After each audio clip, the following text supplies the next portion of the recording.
Hello student, तो स्वागत है आपका स्ट्रगल स्टडी एकेडमी में। तो आज के इस वीडियो लेक्चर में हम लोग देखेंगे अध्याय 8 का पूरा बेसिक है ना फॉर्मूला। जितना भी सारा फॉर्मूला है सबको डिस्कस किया जाएगा और इसमें 2-3 परिभाषा छोटा छोटा है जिसको भी देखना बहुत इंपॉर्टेंट हो जाता है। तो अगर आप फॉर्मूला को डायरेक्ट देखना चाहते हैं तो आप आगे बढ़ाकर देख सकते हैं, या आप चाहते हैं कि नहीं शुरू से हम लोग देखें, उसको बढ़िया से समझे त्रिकोणमिति का परिचय को, चैप्टर 8 को, है ना। तो आपको थोड़ा सा पेशेंस रखना होगा और बाकी मैं सब के सब डील कर दूंगा, राइट।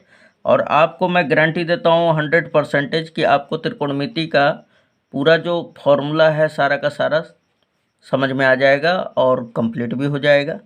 तो आइए अब स्टार्ट करते हैं। सबसे पहले अध्याय 8 त्रिकोणमिति का परिचय, क्लास 10th मैथमेटिक्स है, ठीक है। तो सबसे पहले हम लोग बात करते हैं दोस्तों कि यहाँ पर त्रिकोणमिति का बात करते हैं, है ना। पहले अगर हम लोग बात करें तो जैसे आ जाता है ट्रिगोनोमेट्री, पहला शब्द आ जाता है ट्रिगोनोमेट्री। ट्रिगोनोमेट्री, अब देखिए सबसे पहले बात उठ जाता है कि ट्रिगोनोमेट्री 3 शब्दों यानी 3 ग्रीक शब्दों से मिलकर बना है, ठीक। और इसको 3 भागों में विभाजित किया जाता है। 3 शब्दों से मिलकर बना है। कौन कौन सा? पहला होता है ट्राई, दूसरा होता है गोन, और तीसरा, इसको कभी कभी गोनिया भी कितने बुक्स लिखते हैं, ठीक है, मैं एनसीईआरटी के बेस पे बता रहा हूँ। और तीसरा होता है मेट्रोन। क्या होता है? Matron, right. अब ट्राई का अर्थ होता है आपका दोस्तों 3, गोन का मतलब होता है भुजा, और मेट्रोन का अर्थ होता है मापन, है ना। यानी कि त्रिकोणमिति जो है 3 शब्दों, और ये शब्द कहाँ से लिया गया है? तो ग्रीक शब्द से लिया गया है, ठीक। इन तीनों शब्दों से मिलकर बना है, जिसमें ट्राई का अर्थ 3 होता है, गुण का अर्थ भुजा होता है, और मेट्रोन का अर्थ मापन होता है, ठीक है। तो ये हमारा त्रिकोणमिति को 3 भागों में तोड़ा गया था और इन्हीं 3 शब्दों से मिलकर त्रिकोणमिति बना है। तो आइए अब हमने यहाँ पे लिख के रखा है शब्दों में कि किस प्रकार आप लिखेंगे। तो ये देखिए आप, ट्रिगोनोमेट्री 3 शब्दों, ट्राई जिसका अर्थ होता है 3, गोन जिसका अर्थ होता है भुजा, और मेट्रोन जिसका अर्थ मापन होता है, से मिलकर बना है, ठीक है। अब इसके बाद आ जाता है त्रिकोणमिति का परिभाषा कि त्रिकोणमिति क्या है। तो ध्यान दीजिएगा दोस्तों, त्रिकोणमिति में सबसे पहले अगर हम लोग बात कर लें तो त्रिकोणमिति में कभी भी समकोण त्रिभुज का ही यूज किया जाता है, और समकोण त्रिभुज का यूज करने का भी कारण बन जाता है क्योंकि इसमें तीनों भुजाओं का नामकरण है। अब इसके अलावा अगर किसी भी त्रिभुज को अगर आप उठा लेते हैं तो उसमें हो सके तो ऊंचाई होगा और आधार होगा, है ना, लेकिन आप उसमें कर्ण, लंब, आधार तीनों नहीं पाएंगे। लंब और आधार मिल जाएगा लेकिन कर्ण नहीं मिल पाएगा, ठीक। तो समकोण त्रिभुज एक ऐसा त्रिभुज है जिसमें तीनों भुजाओं का नामकरण किया जाता है, जिस कारण इसी त्रिभुज को इस त्रिकोणमिति के अंतर्गत रखा गया है, ठीक है। और त्रिकोणमिति में हमेशा समकोण त्रिभुज का ही यूज होगा, ठीक। अब किसी भी त्रिभुज में 6 पार्ट होते हैं। कौन कौन? तो 3 भुजाएं होती है और 3 कोण होते हैं। एक यहाँ पे कोण बनेगा, एक यहाँ पे और एक यहाँ पे। 3 कोण हो जाएंगे और 3 भुजाएं हो जाएंगी। तो हम बात कर रहे थे त्रिकोणमिति की परिभाषा पे, है ना, यानी डिफिनेशन ऑफ ट्रिगोनोमेट्री। ट्रिगोनोमेट्री का डिफिनेशन क्या होगा, परिभाषा क्या होगा, उसके बारे में हम लोग जानेंगे। तो त्रिकोणमिति गणित की वह शाखा है जिसके अंतर्गत त्रिभुजों की भुजाओं, ठीक है, तथा कोणों से संबंधित प्रश्नों का अध्ययन किया जाता है। फिर से समझिए, त्रिकोणमिति गणित की वह शाखा है जिसके अंतर्गत त्रिभुजों की भुजाओं तथा कोणों के माप से संबंधित प्रश्नों का अध्ययन किया जाता है, त्रिकोणमिति कहलाता है, राइट। तो ये त्रिकोणमिति का परिभाषा भी हम यहाँ पे लिख दिए हैं दोस्तों। ये देखिए आप यहाँ पे देख सकते हैं। इसे बस आपको पेशेंस धर के 2 मिनट देख लेना है। थोड़ा थोड़ा परिभाषा है, इसको कंप्लीट करना बहुत ही ज़रूरी है, और अगर आप नोट्स बना लेंगे तो और भी बेटर हो जाएगा, ठीक है। तो देखिए यहाँ पे, त्रिकोणमिति गणित की वह शाखा है जिसमें त्रिभुज की भुजाओं, है ना, कोणों के मापों तथा उससे संबंधित उसके प्रश्नों का अध्ययन किया जाता है, ओके। अब नेक्स्ट में आ जाता है आपका कि त्रिकोणमिति में समकोण त्रिभुज का उपयोग किया जाता है। क्यों? क्योंकि समकोण त्रिभुज के प्रत्येक भुजा का नामकरण है, इस कारण। ठीक, यहाँ पे देखिए ये हमारा समकोण त्रिभुज है, जिसमें ये हमारा जो भुजा होता है इसे लंब कहते हैं, या इंग्लिश में इसे परपेंडिकुलर भी कहा जाता है। ये वाला सबसे बड़ी भुजा होती है, इसे हम लोग कर्ण कहते हैं और इसे हाइपोटेनस कहा जाता है। ठीक, और यहाँ पे ये वाला जो है, जो नीचे क्षैतिज है रेखा, इसे कह देंगे हम लोग आधार। क्या कहेंगे? आधार, जिसे इंग्लिश में बेस भी कहा जाता है। अब समकोण त्रिभुज का ये वाला कोण क्या होता है? 90 डिग्री होता है। तो अब यहाँ से कर्ण का परिभाषा निकल जाता है कि भाई कर्ण क्या है, लंब क्या है, आधार क्या है, ये सभी का परिभाषा निकल जाता है। तो समकोण अब आ जाता है दोस्तों कि कर्ण का परिभाषा क्या होगा, लंब का परिभाषा क्या होगा और आधार का परिभाषा क्या होगा, है ना। तो यहाँ पे इन तीनों को भी परिभाषित हम लोग कर सकते हैं। अगर देख लिया जाए तो कर्ण क्या है, तो समकोण के सामने वाली भुजा, यानी 90 डिग्री के सामने वाली भुजा क्या कहलाती है? कर्ण कहलाती है। अब यहाँ पे अगर न्यून कोण बन जाए, न्यून कोण किसे कहते हैं हम लोग? तो वह कोण जो 0 डिग्री से बड़ा तथा 90 डिग्री से छोटा हो, उसे हम लोग न्यून कोण कहते हैं। तो न्यून कोण के सामने वाली भुजा लंब कहलाती है। शेष जो बचा हुआ भुजा होता है ना, उसे आधार कह दिया जाता है। तो इस प्रकार आप इस समकोण त्रिभुज में प्रत्येक भुजा को आप परिभाषित कर सकते हैं। ठीक है दोस्तों, अब क्या कहा जाता है? तो इस सबसे लंबी भुजा को कर्ण कहा जाता है। कर्ण का परिभाषा, समकोण के सामने वाली भुजा कर्ण कहलाएगी, न्यून कोण के सामने वाली भुजा लंब कहलाएगी, शेष बचा हुआ भुजा क्या कहलाएगा? आधार कहलाएगा। अब एक बात और, ये लंब और आधार जो है आपका, ये दोनों भुजा चेंज हो सकता है। कैसे? जब न्यून कोण यहाँ पे बनेगा तो लंब ये होगा, क्योंकि इसके सामने वाली भुजा क्या होती है? लंब होती है। अगर न्यून कोण यहाँ पे बन जाता है दोस्तों, तो इसके सामने वाली भुजा लंब ये हो जाएगी और ये वाला आधार हो जाएगा। ओके, तो ये आपको समझ में ज़रूर आया होगा। अब आगे चलते हैं हम लोग, अब पढ़ते हैं हम लोग अब इसी में जान लेते हैं हम लोग कि कोण क्या होता है। सबसे पहले कोण क्या होता है, ठीक है, कोण के भी बारे में हम लोग जान लेते हैं। तो कोण को कहा जाता है अंग्रेजी में एंगल। क्या कहा जाता है? एंगल। ये तो सभी को जान रहे होंगे ना आप। अब ध्यान दीजिएगा, कोण का परिभाषा क्या होता है। तो मान लिया कि यहाँ पे कोई स्रोत है, सूर्य, चाहे कोई भी अन्य तारा, चाहे कोई भी ग्रह है, ठीक, ऐसे तारा से ही रोशनी आता है। तो मान लिया कि यहाँ पे कोई सूर्य है, चाहे सूर्य है यहाँ पर, इससे जो आने वाली किरण होती है, ये हमारी आने वाली किरण है। तो इस किरण को हम लोग क्या कह देंगे? प्रारंभिक किरण, राइट। अब ये क्या हुआ ना कि 2 घंटे के बाद अब ये लास्ट तक इस पोर्शन पे पहुंच गया, ये इस पोर्शन पे पहुंच गया मान लीजिए, ठीक, चलते चलते यहाँ तक पहुंच गया और अब इसका अस्त हो जाना है, यानी अंत हो जाना है, राइट। तो ये वाला हमारा प्रारंभिक, जब शुरू में ये वाला किरण निकला था और कुछ समय के बाद यहाँ पे पहुँच गया, तो आप देख रहे हैं कि अब यहाँ से अंत होने वाला है और ये शुरू हुआ था, तो इसे कहेंगे प्रारंभिक किरण। क्या कह देंगे? प्रारंभिक किरण, प्रारंभिक किरण कहेंगे इसको, ठीक। और इसे क्या कहेंगे हम लोग? अंतिम किरण। ध्यान से सुनिएगा दोस्तों, कोण का परिभाषा फटाक देना इसी में आ जाता है। तो प्रारंभिक किरण और अंतिम किरण, यानी कि प्रारंभिक किरण ये है और ये यहाँ तक गया, तो कुछ यहाँ पे कोण बनाया होगा, है ना। तो हम लोग इसको परिभाषित इस तरह करते हैं कि प्रारंभिक किरण और अंतिम किरण के बीच बनी हुई ये आकृति को हम लोग क्या कह देते हैं? कोण कह देते हैं। क्या कहते हैं? कोण। और कोण को इस चैप्टर में हम लोग रिप्रेजेंट करेंगे थीटा से। किससे? थीटा से। और इसे हम लोग थीटा, ये देख सकते हैं आप, थीटा इसको पढ़ते हैं, ठीक है, थीटा पढ़ते हैं, ठीक है। तो ये बात आपको समझ में आया होगा। और कोण जो होता है दोस्तों, 2 प्रकार की होती है। पहला धनात्मक कोण होता है, जिसे प्लस, धनात्मक को प्लस, आप इसको पॉजिटिव एंगल भी कह सकते हैं, और धनात्मक ये प्लस को ही कहा जाता है, ठीक। और दूसरा होता है ऋणात्मक, जिसे हम लोग माइनस भी कह सकते हैं, अपने मतलब भाषा में समझ लीजिए, समझने के लिए हमने बोल दिया, ठीक है। अब बात उठता है कि भाई ये धनात्मक और ऋणात्मक कोण कैसे बनता है।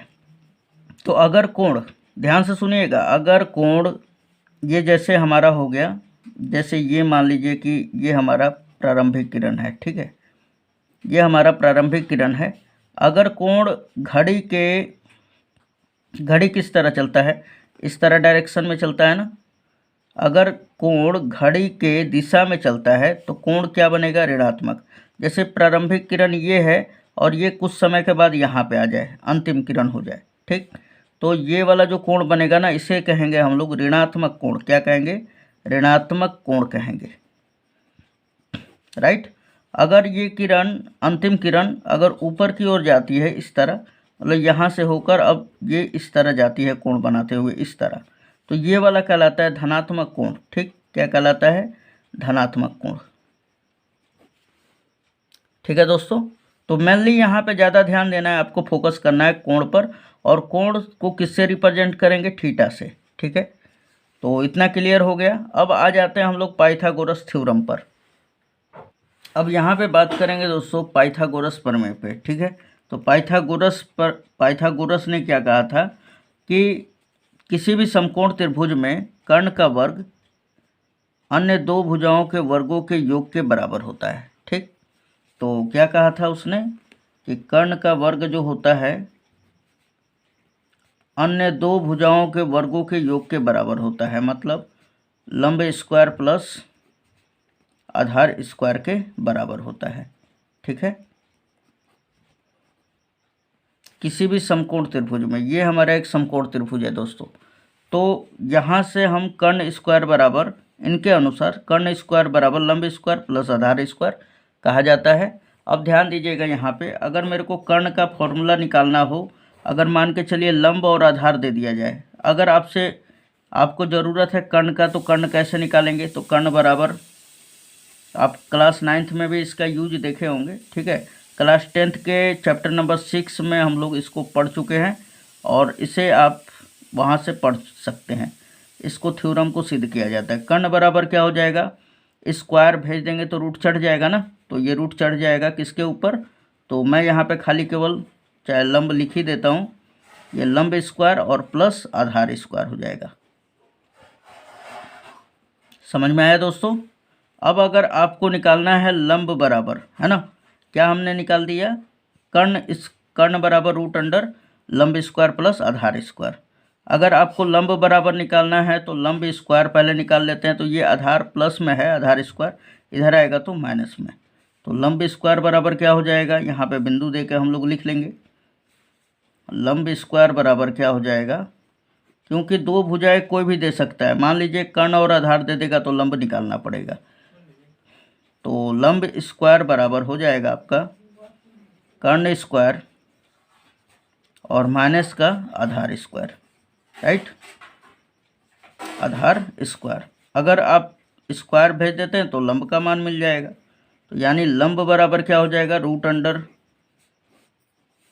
कर्ण स्क्वायर और माइनस का आधार स्क्वायर। ओके, समझ में आया। अब बात कर लेते हैं दोस्तों आधार स्क्वायर बराबर, है ना, तो ये हमारा लंब बराबर निकल गया। अब आधार स्क्वायर बराबर अगर निकालना चाहते हैं तो लंब स्क्वायर प्लस में और इधर आएगा तो माइनस में, तो यहाँ पे फिर से बिंदु दे देंगे हम लोग। आधार स्क्वायर बराबर क्या हो जाएगा, कर्ण स्क्वायर माइनस लंब स्क्वायर, राइट, लंब स्क्वायर। अब आप अगर आधार बराबर निकालना चाहते हैं तो स्क्वायर भेज दीजिए, रूट चढ़ जाएगा, है ना, तो आधार बराबर क्या आ जाएगा दोस्तों, आधार बराबर रूट अंडर कर्ण स्क्वायर माइनस लंब स्क्वायर, ठीक है। तो ये भी आपको समझ में आ गया होगा।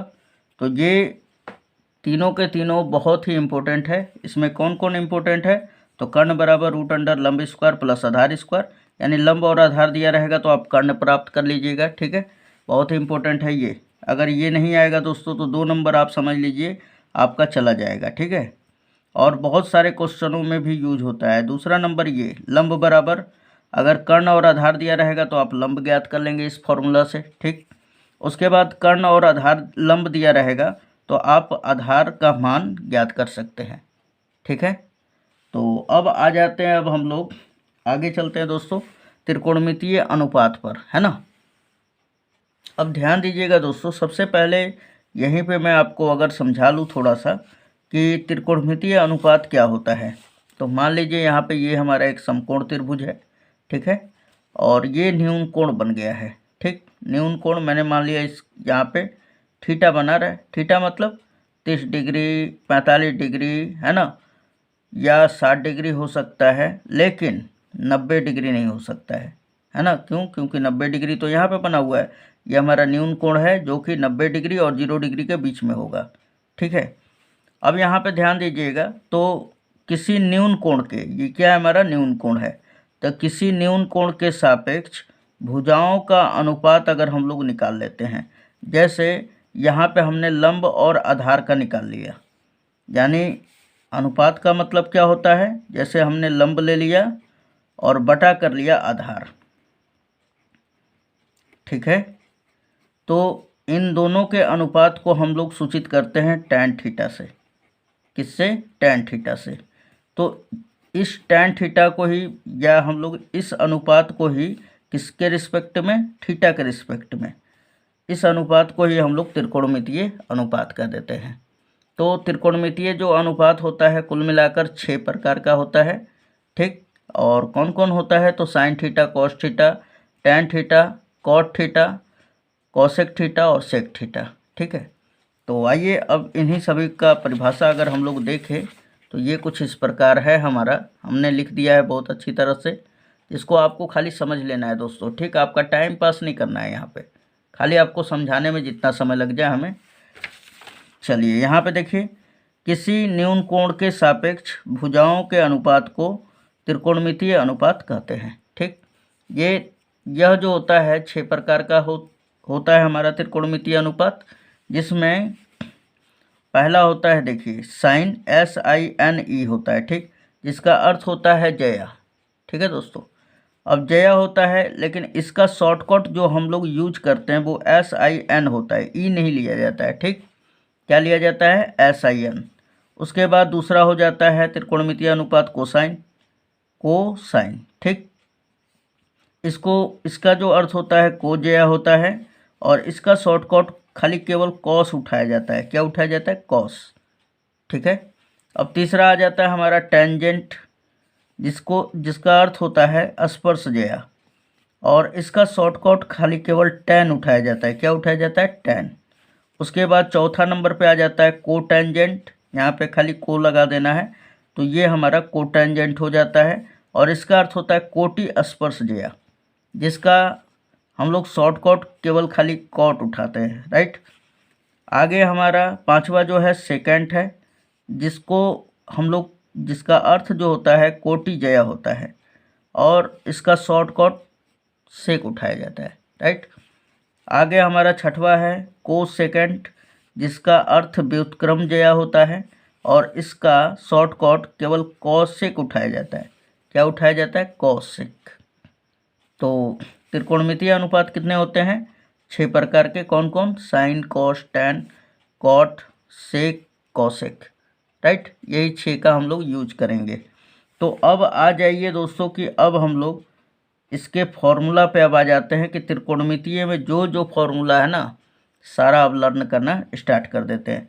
अब देखिए यहाँ पे डिग्री का जो हमने ट्रिक बता दिया है, एक्सरसाइज 8.2 में यूज होने वाला एक डिग्री का मान होता है साइन 30 डिग्री का मान, साइन 60 डिग्री का मान, टैन 30 डिग्री का मान। इन सभी का जो ट्रिक है हमने बताया है ट्रिक, उसका लिंक डिस्क्रिप्शन में मिल जाएगा आपको। 11 से 12 मिनट का होगा, और उसे अगर आप कंप्लीट कर लेते हैं तो आप समझ लीजिए कि पूरा, अगर आपको कुछ भी नहीं याद है उसमें का, तो ट्रिक के माध्यम से आप अपने ही से उस डिग्री के मान को निकाल लेंगे। तो उसका लिंक मैं डिस्क्रिप्शन में दे दूंगा, अगर आप इंटरेस्टेड होंगे तो देख लीजिएगा, वरना आप 8.2 में, एक्सरसाइज 8.2 में ही आपका डिग्री का टेबल दिया होगा, वहाँ से आप लर्निंग कर सकते हैं, ठीक। साइन 30 डिग्री का मान 1/2 होता है, साइन 60 डिग्री का मान √3/2 होता है ना। इसी तरह आपको जैसे कॉस 60 डिग्री का मान पूछ दिया, 1/2 होता है। इन सभी डिग्री के मान को इस तरह ना याद करके आप ट्रिक के माध्यम से भी कंप्लीट कर सकते हैं। तो मैं वहाँ पे ये वाला चीज़ अभी नहीं पढ़ाऊँगा क्योंकि मैं पढ़ा चुका हूँ, ठीक। तो चलिए नेक्स्ट अब हम लोग चलते हैं नेक्स्ट फार्मूला पे अब कि और क्या क्या फार्मूला आ सकते हैं, है ना। तो दोस्तों अब देखना स्टार्ट करेंगे ऑल फार्मूला ऑफ ट्रिगोनोमेट्री, ठीक। ट्रिगोनोमेट्री का सभी फार्मूला अभी देखना स्टार्ट करेंगे। अब इससे पहले फिर से समकोण त्रिभुज को अगर थोड़ा सा लर्न कर लें, ये वाला लंब कहलाता है, ये आधार और ये वाला कर्ण। अगर आप कोई दो गो भुजा दिया रहेगा तो तीसरा भुजा आप ज्ञात कर लेंगे, है ना, या ये दोनों दिया रहेगा तो ये वाला ज्ञात करेंगे, और अगर मान के चलिए कि ये दोनों दे दिया है तो ये वाला ज्ञात करेंगे। अगर सब ज्ञात कर लेते हैं तो अब पूछ देगा आपसे साइन थीटा बराबर क्या होगा। तो यहाँ पे ध्यान दीजिएगा, यहाँ से फॉर्मूला शुरू हो जाता है। तो पहला फॉर्मूला यहाँ पे स्टार्ट हो जाएगा साइन थीटा, ठीक। अब मान लीजिए कि न्यून कोण यहाँ पे थीटा बन रहा है यहाँ पर, है ना। थीटा यहाँ पे थीटा क्या है तो 30 डिग्री, 45 डिग्री, 60 डिग्री, ये न्यून कोण यानी जितना भी होगा वो थीटा का मान होगा, ठीक। तो यहाँ पे पूछ देगा कि साइन थीटा बराबर क्या होगा, तो आप क्या फॉर्मूला बताएंगे, लंब बटा में कर्ण। क्या बताएंगे, लंब बटा में कर्ण, ठीक। तो साइन थीटा बराबर क्या हो जाएगा, लंब बटा में कर्ण। अब कॉसेक थीटा अगर निकालना चाहते हैं, इसके विपरीत ही जस्ट कॉसेक थीटा होता है, कॉसेक थीटा। कॉसेक थीटा बराबर हो जाता है दोस्तों, अब कर्ण को ऊपर कर दीजिए और लंब को नीचे, तो ये हो जाएगा कर्ण बटा में लंब। क्या हो जाएगा, कर्ण बटा में लंब, ओके। तो ये हमारा दो फार्मूला कंप्लीट हुआ। अब उसके बाद यानी साइन थीटा का विपरीत कॉसेक थीटा होता है। अगर साइन थीटा बराबर लंब बटा कर्ण तो कॉसेक थीटा बराबर कर्ण बटा लंब। उसके बाद आ जाता है कॉस थीटा। कॉस थीटा बराबर क्या होता है, तो कॉस थीटा बराबर होता है दोस्तों आधार बटा कर्ण। क्या होता है, आधार बटा कर्ण, राइट। क्या होता है, आधार बटा कर्ण।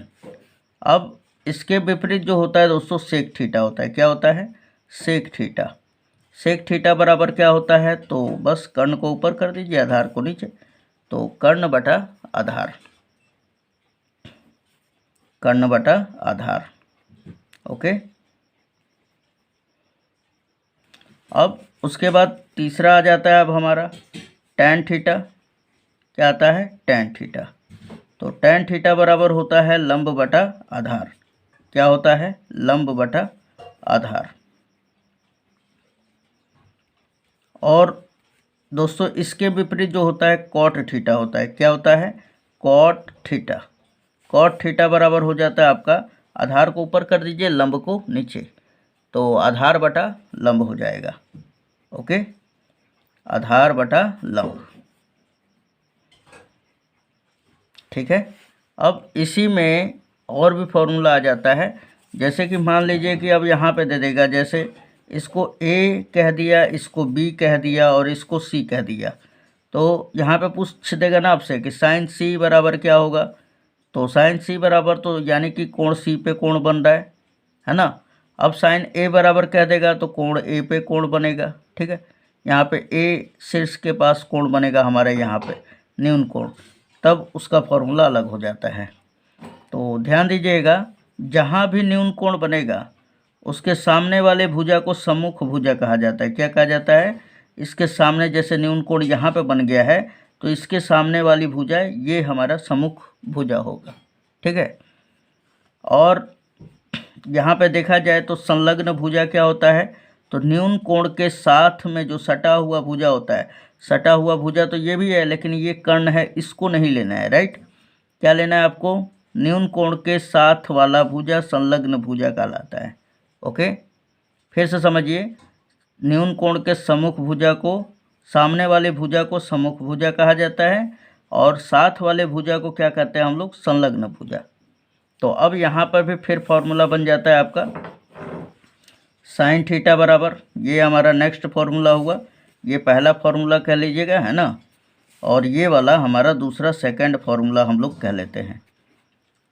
यही चीज़ है बिल्कुल, आप ये वाला ही अगर याद कर लेते हैं तब पर भी चल जाएगा, इसकी ज़रूरत नहीं है, लेकिन फिर भी स्टूडेंट को हम लिखवा देंगे ज़रूर, सभी के सभी, ठीक। अब यहाँ पे ध्यान दीजिएगा, सबसे पहला फॉर्मूला आ जाता है साइन थीटा। अब यहाँ पे कोण क्या बन रहा है, थीटा, तो ये हो जाएगा आपका कोण थीटा का सम्मुख भुजा बटा में कर्ण, सम्मुख भुजा बटा में कर्ण। ओके, कर्ण का कुछ भी नहीं, कर्ण को कर्ण ही कहा जाएगा, लेकिन सामने वाला सम्मुख भुजा मतलब क्या होता है, सामने वाला, ठीक है, इसको ध्यान से लिख लीजिएगा, सामने वाला भुजा। तो जहाँ भी आपका न्यून कोण बनेगा उसके ठीक सामने वाली भुजा बटा में कर्ण, और उसके ठीक सामने वाली भुजा लंब कहलाती है, ठीक है। तो ये आप साइन थीटा का। अब कॉसेक थीटा का इसका विपरीत क्या होता है दोस्तों, कॉसेक थीटा हो जाता है। तो कॉसेक थीटा बराबर क्या निकल के आएगा, कॉसेक थीटा बराबर कर्ण ऊपर चला जाएगा, कोण थीटा का सम्मुख भुजा नीचे रहेगा। तो ये आप लिख सकते हैं कर्ण बटा में कोण थीटा का सम्मुख भुजा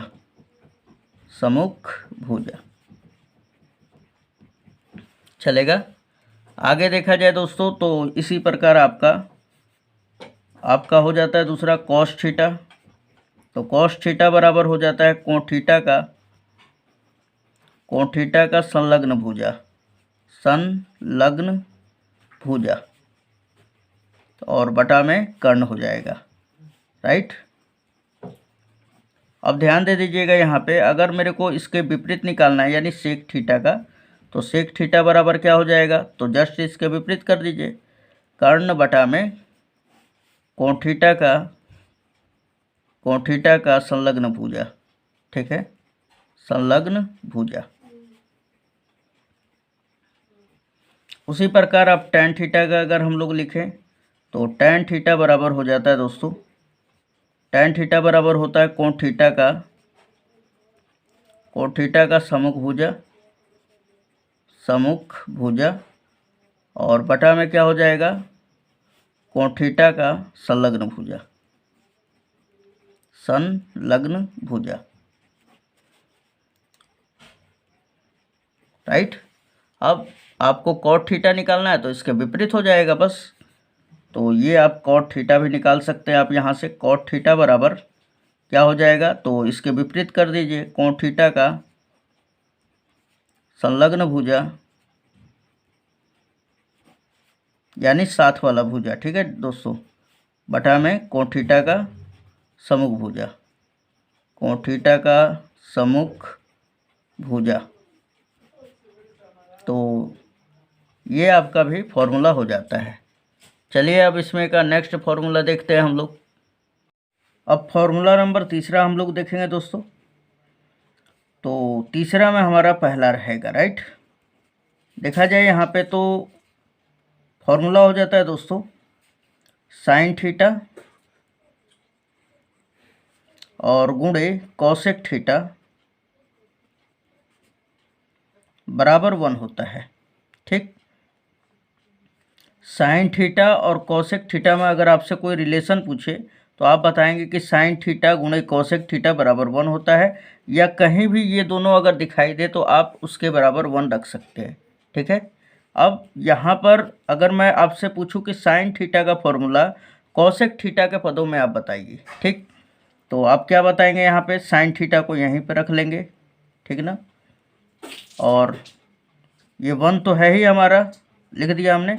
कॉसेक थीटा को इधर से हमने यहाँ पे लेके गया बराबर के इधर, तो इधर ये गुणा में है और इधर जाएगा तो भाग में हो जाएगा, यानी कॉसेक थीटा आ जाएगा, राइट। अब उसी प्रकार अगर मैं आपसे कॉसेक थीटा का फॉर्मूला साइन थीटा के पदों में पूछूं तो फिर क्या हो जाएगा, तो सिंपली साइन थीटा गुणा में है और उधर जाएगा तो भाग में हो जाएगा। यानी देखा जाए तो आप यहाँ पे लिख सकते हैं कॉसेक थीटा बराबर क्या हो जाएगा 1 बटा में साइन थीटा, राइट। ये हमारा फॉर्मूला हो गया तीसरा में ए नंबर। अब हम लोग बी नंबर देखते हैं।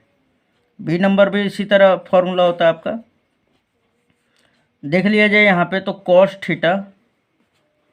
Cos theta into sec theta, यानी इन दोनों का गुणनफल जो होता है 1 के बराबर होता है, ठीक है।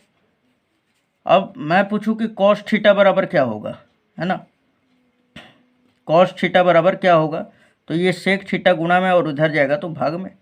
तो यहाँ पे हम लोग कॉस थीटा का फॉर्मूला सेक थीटा के पदों में रखेंगे 1 में सेक थीटा। ठीक, अब मैं पूछूं आपसे कि सेक थीटा बराबर क्या होगा, तो सेक थीटा बराबर क्या हो जाएगा दोस्तों, तो अब ये कॉस थीटा गुणा में है और इधर जाएगा तो भाग में हो जाएगा, तो 1 में कॉस थीटा हो जाता है। राइट, उसके बाद सी नंबर में अब आ जाएगा यहाँ पे आपका tan theta into cot theta बराबर कितना होगा, तो 1 हो जाता है। ठीक, अब मैं पूछूँ आपसे कि टैन थीटा बराबर क्या होगा दोस्तों, तो यहाँ पे टैन थीटा बराबर क्या हो जाएगा, 1 में cot theta. Right, cot theta हो जाएगा। अगर मैं आपसे पूछूं कि कॉट थीटा बराबर क्या होगा, तो कॉट थीटा को आप यहीं पे रखेंगे, टैन थीटा गुणा में उधर गया तो भाग में, तो कॉट थीटा बराबर क्या हो जाएगा, 1 में टैन थीटा। ठीक है, तो ये भी फॉर्मूला आपको बहुत काम देगा। ठीक है, तो फिर से एक बार और रिवीजन कर लीजिए। साइन थीटा और कोसेक थीटा का गुणनफल 1 होता है। साइन थीटा बराबर 1 में कोसेक थीटा बराबर 1 में साइन थीटा। फिर आगे देखेंगे कॉस थीटा और सेक थीटा में रिलेशन क्या होता है, तो इन दोनों का गुणनफल 1 के बराबर होता है। अगर कॉस थीटा का फॉर्मूला हमें सेक थीटा के पदों में लगाना हो तो 1 में सेक थीटा होता है, किसके बराबर, कॉस थीटा के बराबर।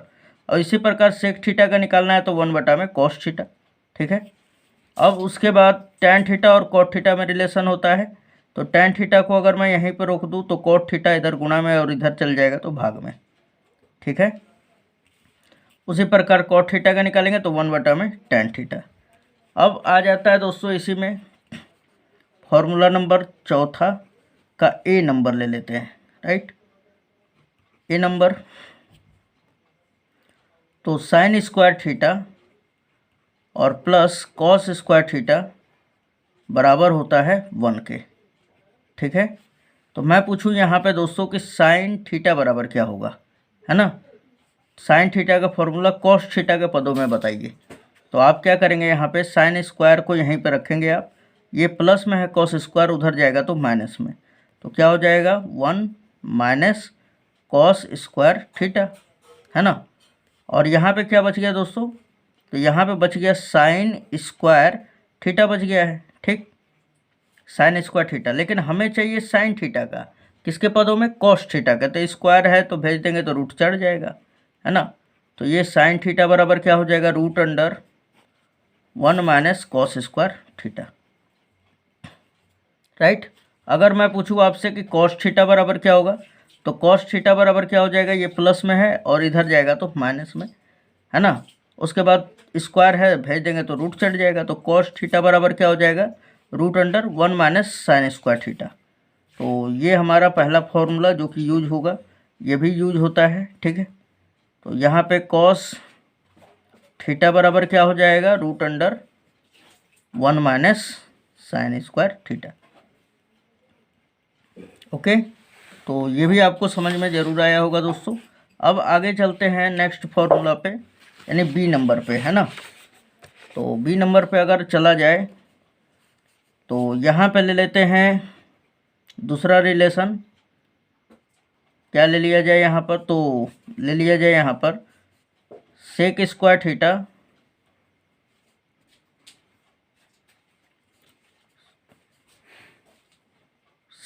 थीटा माइनस, मेरा ध्यान थोड़ा सा इधर उधर भटक गया था दोस्तों, ये देखिए sec square theta minus tan square theta बराबर 1 होता है। ठीक, तो अगर मैं आपसे पूछूं कि सेक स्क्वायर थीटा बराबर क्या होगा, तो ये माइनस में है, टैन स्क्वायर थीटा उधर गया तो प्लस में, तो ये हो जाएगा सेक स्क्वायर थीटा बराबर 1 प्लस टैन स्क्वायर थीटा।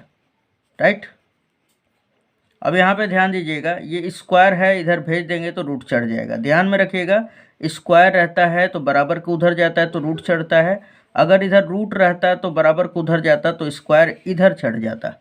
ठीक है, तो यहाँ पे फिलहाल में क्या है, सेक स्क्वायर है, स्क्वायर है यहाँ पे ना, तो स्क्वायर है उधर जाएगा तो क्या हो जाएगा, रूट चढ़ जाएगा। ठीक है, तो ये हो जाएगा हमारा सेक थीटा बराबर √1 one plus tan square theta. ठीक, तो 3 फॉर्मूला हुआ, ये और ये वाला। इन तीनों में से जिसका यूज होगा उसका यूज कर सकते हैं। अब यहाँ पे बात कर लिया जाए tan थीटा बराबर की। tan थीटा बराबर क्या होगा, तो आप इस रिलेशन को देखिए, ये 1 प्लस में है और इधर आएगा तो माइनस में। इधर tan स्क्वायर थीटा बराबर क्या हो जाएगा फिर, तो tan स्क्वायर थीटा बराबर क्या हो जाएगा, सेक स्क्वायर थीटा, और ये हो जाएगा -1, राइट। अगर अब tan थीटा का फॉर्मूला मेरे को चाहिए तो रूट है, अरे स्क्वायर है और उधर भेज देंगे तो रूट चढ़ जाएगा। तो यहाँ पे tan थीटा बराबर क्या मिल जाएगा हमें, tan थीटा बराबर हो जाएगा सेक स्क्वायर थीटा -1, राइट। ये हमारा tan थीटा का हो जाएगा। तो मेनली ज़्यादा यूज जो होने वाला है ना दोस्तों, ये वाला भी यूज हो जाता है, ठीक, ये वाला भी हो जाता है, और यहाँ पे ये भी यूज हो जाता है, ये पूछने के लिए यूज होता है, ठीक है। तो इसको ध्यान में रखिएगा, सब फार्मूला को हमने तो सब लिखवा दिया। अब आ जाते हैं हम लोग सी नंबर के फॉर्मूला पे। सी नंबर क्या हो जाएगा दोस्तों, तो कॉसेक स्क्वायर थीटा और माइनस कॉट स्क्वायर थीटा बराबर किसके होते हैं, 1 के। ठीक, ये कब लागू होगा, इसका मान कब 1 होगा, जब थीटा का मान बराबर होगा। जैसे यहाँ पे 20 डिग्री है तो यहाँ पे भी 20 डिग्री होगा तब जाके 1 होगा। यहाँ पे 30 डिग्री है तो यहाँ पे भी 30 डिग्री रहेगा तब जाके 1 होगा। ठीक है, इस बात को ध्यान में रखिएगा। अब मैं यहाँ से कॉसेक स्क्वायर थीटा का अगर फॉर्मूला निकालना चाहूँ तो ये माइनस में कॉट स्क्वायर उधर गया तो प्लस में, तो यहाँ पे कॉसेक थीटा बराबर क्या हो जाएगा, कॉसेक स्क्वायर थीटा बराबर 1 plus cot square theta. Okay, अब ध्यान दीजिएगा, स्क्वायर भेज देंगे तो रूट चढ़ जाएगा। तो यहाँ पे कॉसेक थीटा बराबर क्या लिख सकते हैं आप, √1 प्लस कॉट स्क्वायर थीटा। अब अगर आपको कॉट स्क्वायर थीटा निकालना है तो 1 प्लस में और इधर आएगा तो माइनस में। सो कॉट स्क्वायर थीटा बराबर क्या हो जाएगा दोस्तों, तो ये कॉसेक स्क्वायर थीटा हमने लिख दिया इसी तरह, राइट। और ये प्लस का 1 है, बराबर के इधर आएगा तो माइनस का 1 हो जाएगा। ठीक है, अब स्क्वायर भेज देंगे तो रूट चढ़ जाएगा, यानी कि कॉट थीटा बराबर क्या हो जाएगा, √ कॉसेक स्क्वायर थीटा -1। अच्छा, अब एक बात और ध्यान देना है आपको कि ये सब जितना भी फॉर्मूला बन रहा है सबका जड़ क्या है, तो cosec square theta minus cot square theta बराबर 1, और ये वाले का जड़ क्या था, तो sec square theta minus tan square theta बराबर 1, ये जड़ था। ठीक है, तो इस बात को ध्यान में रखिएगा। अब आ जाते हैं हम लोग कुछ त्रिकोणमितीय अनुपातों के, हमारा पूरक कोणों के रूप में होता है ना। जैसे मैं पूछूँ आपसे कि कॉस थीटा का पूरक क्या होगा, तो सेक 90 माइनस थीटा होता है ना। इसी तरह बहुत सारा है। तो यहाँ पे हम लोग अब डालेंगे 5वां नंबर फॉर्मूला। ठीक है दोस्तों, पूरक कोण से रिलेटेड है हमारा, त्रिकोणमितीय अनुपातों के पूरक कोण या पूरक कोण से संबंधित सूत्र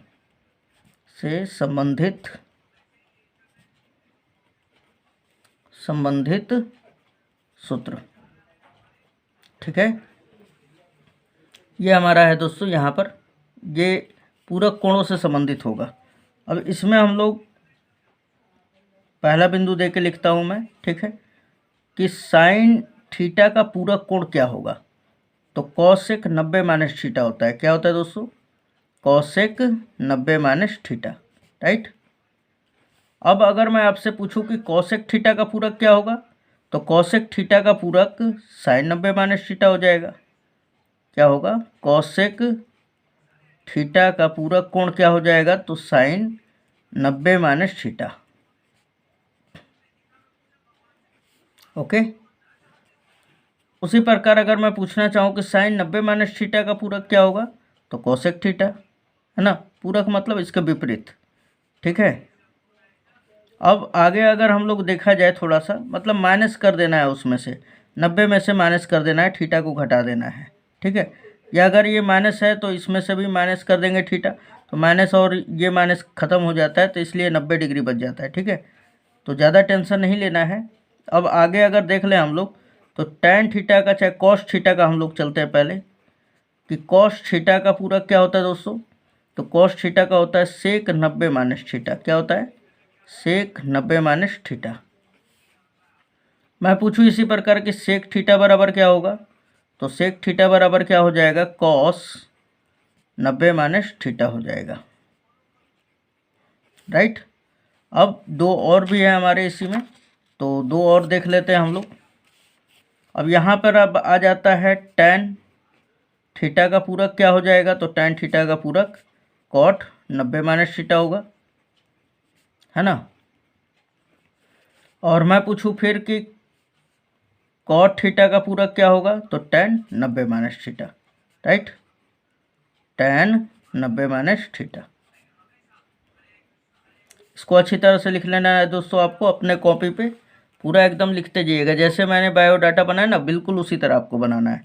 अब फॉर्मूला और भी आ जाते हैं, जैसे आपका दे देगा ये छठवां फॉर्मूला में, जैसे आप लिख सकते हैं टैन थीटा का फॉर्मूला साइन थीटा और कॉस थीटा के पदों में, है ना। तो टैन थीटा बराबर होता है साइन थीटा बटा में कॉस थीटा। राइट। मैं पूछूं कि फिर कॉट थीटा बराबर क्या होगा दोस्तों, तो कॉट थीटा बराबर होता है, यहाँ पे सी है तो यहाँ पे आ जाएगा सी, यानी कॉस थीटा बटा में साइन थीटा। तो यहाँ से हमारा सारा त्रिकोणमिति का जो फॉर्मूला था, सारा फॉर्मूला फिनिश्ड होता है दोस्तों। और हाँ, जो हमने एक चीज़ हमने इसमें नहीं बताया है, क्योंकि उसका वीडियो मैंने डाल दिया है और उसका लिंक डिस्क्रिप्शन में दे दूँगा। ठीक है, और उसमें लिखा रहेगा आपको त्रिकोणमितीय टेबल, है ना। चाहे यहाँ पे लिख देंगे हम लोग डिग्री टेबल हम लिख देंगे, और वहाँ पे आप जाके और डिस्क्रिप्शन में दिया हुआ लिंक, और ट्रिक के माध्यम से पूरा बताया हूँ दोस्तों। किसके माध्यम से, ट्रिक के माध्यम से।